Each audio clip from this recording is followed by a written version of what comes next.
Hey students, in this video we're going to talk about creating the tool path for your gun rack if that's the project you chose to reverse engineer. I asked you a few days ago what you might need some help with, and this was one that kept showing up on that survey. So you can see I'm in Inventor. I've already downloaded and opened up my gun rack file. Remember, if you just downloaded it, you may have to come down here to the file finder. Go to your downloads, and if you've got less stuff downloaded than me, it's probably going to show up right here at the top. All right, so let's open up that gun rack file. Wait patiently while Inventor does its thing, and here we can see what the gun rack looks like. Now, some of you have been asking, how big do I need to make my board for this gun rack? Because we've talked about gluing it up. So we're going to go to the Inspect tab first. There's a measuring tool. And if I click on one of these horizontal lines here, you can see it gives me a dimension. So this starts off as a 12-inch wide project. All right, so spoiler alert, you're probably going to have to glue a board up for this. And if I go from corner to corner, you can see I got a little yellow dot showing up. We'll sneak this out of the way so you can see where it starts and stops. This is a 29-inch long project. Right? So if you're working in the shop or you're filling out a bill of material or just jotting down some notes about this project, this starts off as a 12 by 29-inch blank. And now that we know that, we can do some toolpath creation. So I'm going to come up to the cam tab. And I forgot I was already in here doing some stuff. I'm going to delete my setup.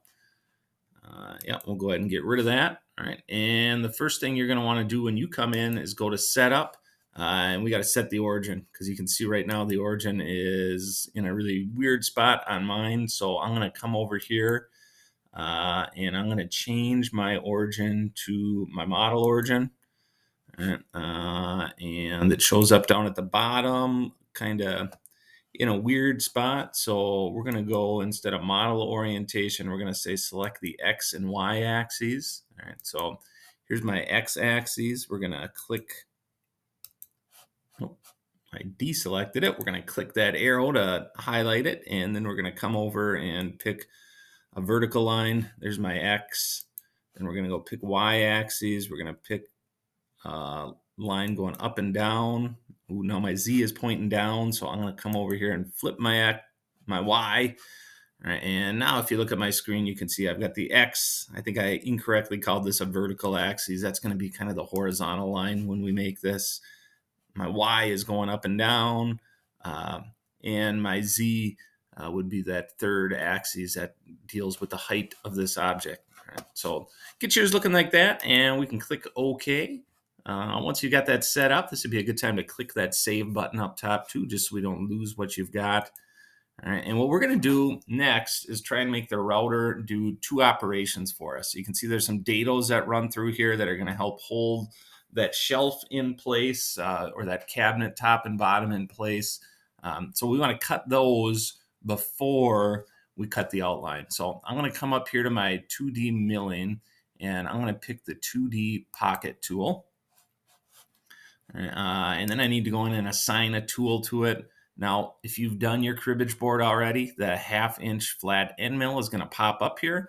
If not, you might have to come over to the side here and search tools by type, open up the flat mill folder, and then type in 0.5 or the fraction equivalent, I guess, 1/2, and then we can pick out one of these 1/2-inch flat end mills.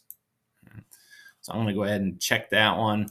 We'll say select. All right, next thing we want to do is just check our cutting speeds over here. Our spindle speed is actually going to be 21,000 RPMs. All right, our cutting feed rate should be about 92 inches per minute. If those look good, we can move on to the second tab. That's where we're going to pick our pockets. And I want to pick the bottom area of these 4 pockets. Now, I've got a mouse on my computer with a roller ball, so I'm using the mouse to zoom in and out. You may have to do that with your stylus, or find a mouse you can use. Now you can see I've got the bottom of those 4 pockets picked. So I'm going to come over to the passes tab next, and I'm going to check off stock to leave. I want it to cut right tight to those lines so my 3/4 inch board fits in there nicely. And then finally, I'm going to come over to the linking tab, and I'm going to turn off the lead in and lead out linkings. So it'll just plunge itself right in if I change this from helix to plunge. All right, so that'll just drop that router in. Using the big 1/2 inch bit that we've got, it'll blast a bunch of chips out, and we don't have to worry about things getting bogged down. So we'll go ahead and say OK. Again, if we click the plus next to 2D Pocket, you can see I do have some kilobytes or some information here about my file size. I've got some blue lines showing up on my screen. So I'm going to save what we've got. We'll go ahead and simulate this just like before. We'll turn the stock on. So that green represents what my board would look like when we start.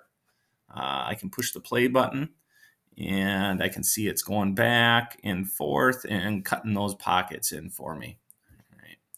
So that looks good. We're going to close out our simulation.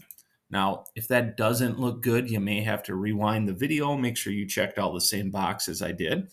I'm going to assume it looks good on your screen, and we're going to move ahead here to cutting around the outside. Right? That's going to be a 2D contour. So I'm coming up to my 2D milling, and I'm going to pick 2D contour. And again, I'm using my roller ball just to get in a little closer here. And I want to pick the bottom contour of both the left and right side of my project. All right, and you can see I got some arrows that's just telling me which direction the router is going to roll around there. Okay, I do want to add a couple tabs here just so things don't go flying on me. All right, that looks like way too many tabs. So I'm going to change it from by distance to at point. And I'll just come down here. We'll add a tab in between each of our pieces and the piece of scrap that's going to hold it onto the table. And then just for good measure, I'm going to come over here and we'll add like 2 tabs here. So this will connect those 2 sides should something go wrong with the others. It'll just be a little bit of insurance for us. Okay, so I like the way those tabs look. I've got my blue lines. I'm going to come to passes. This time, because I'm cutting all the way through on passes, I'm going to go down to multiple depths, and I'm going to change it to 1/4 inch or 0.25 for each pass that it does. And so it won't cut through in one big deep plunge. And then we'll click on use even step down. So that'll do some math and make sure we're not overworking our tool, taking a nice equal amount off each time. All right, and then finally, I'm going to come in here and I'll turn off the lead in and the lead out. I've noticed on this new version, it gives me a warning about this safe distance every time I do this. All right. And it says right now the safe distance is higher than the feed height. So if I come in here, my feed height is 0.99.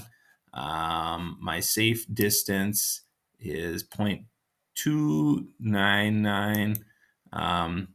So let's go ahead and we'll see if we can change this to 1. Maybe we won't get that error message. Oh, we still did. Otherwise, the feed height will be raised to match the safe distance. Let's go ahead and say yes. All right. What that's doing is it's raising everything up at least 1/2 inch above our project. All right. Now I've already got some blue lines showing up. That's a good thing. If we zoom in and look here, you can see there's 4. So it's going to do 4 passes around. We'll go ahead and click the simulate button and double check that our tool path is doing what we want it to do. So far, so good.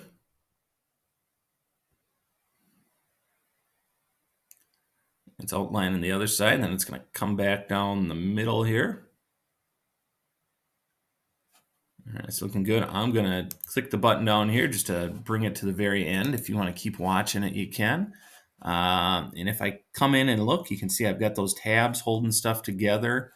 In the middle here, I did position those 2 tabs, so they're going to hold these together. We're going to have to trim all the tabs off with the router.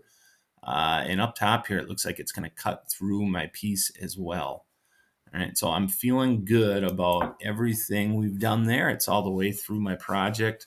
All right, so again, I'm going to close my simulation.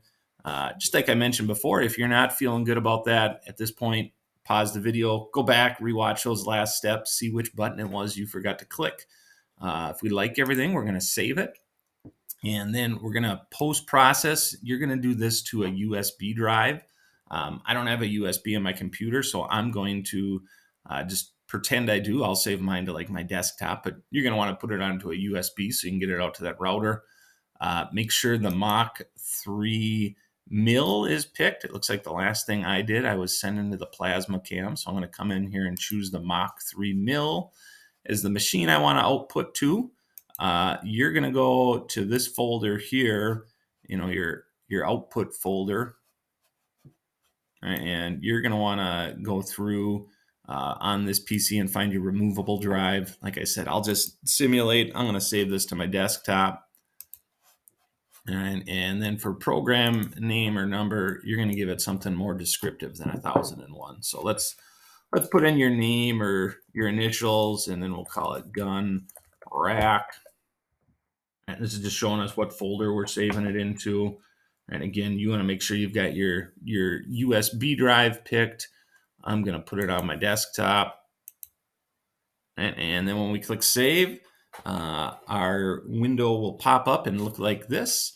Again, just double check that you've got your 2D contour and your 2D pocket selected. I think I've just got a 2D contour here. I do. I wish I could say I did this on purpose to illustrate a point, but I just forgot. You can see over here on my cam tab, I've got the 2D contour selected. So before you post process, I guess learn from my mistake. We want to make sure we've got setup 2 picked. All right. So now that I've got setup 2, I'm going to post process that. All right, I've got the right mill. I think I can click post and just change it on this one. So if I go to desktop, I'm going to click here. So I'm just going to write over that other file that I created. Yep, I want to replace it. I want to reload this. All right, and now if we look at it, you can see I've got my 2D pocket and I've got my 2D contour. So it's going to do both sections of coding or tool paths that we just created. All right, so if you get to this point, you'll take your board. All right, and we'll put some screws in here. Now, I do want to point out, if you haven't drilled for screws yet, I'm going to go back to the Inspect tab.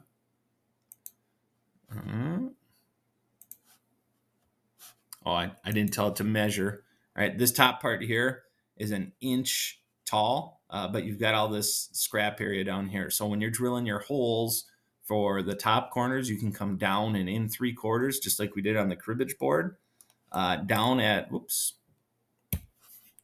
the bottom, go back to my measuring tool. This piece of scrap is also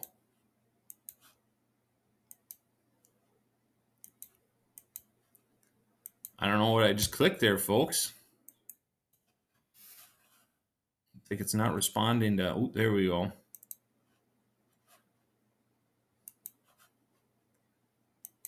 It won't let me close my measurement window for some reason. Interesting. Oh, there we go. All right. So again, if you're still watching the video at this point, this bottom piece is only 1 inch tall. So when you go to drill your hole in the bottom corner that you're going to run your screw through, let's hold that drill hole in 1/2 inch from this bottom edge. All right. If we go up 3/4 of an inch, we're going to be getting awful close to where that router's coming through. And we don't want to cut the head of the screw off. That wouldn't be good for your project or the router bit or any student that wants to use that router bit afterwards. So when you go to make your hole for the bottom side before you screw it on the router, let's go up 1/2 inch. All right, it should work good. And after you run this program, you should have 2 identical sides for your gun rack that you can use for the rest of your construction. So hopefully this answers a bunch of questions. Sorry, I fumbled around a little there at the end. If you've got more questions, come find me in class and I'd be glad to help you out.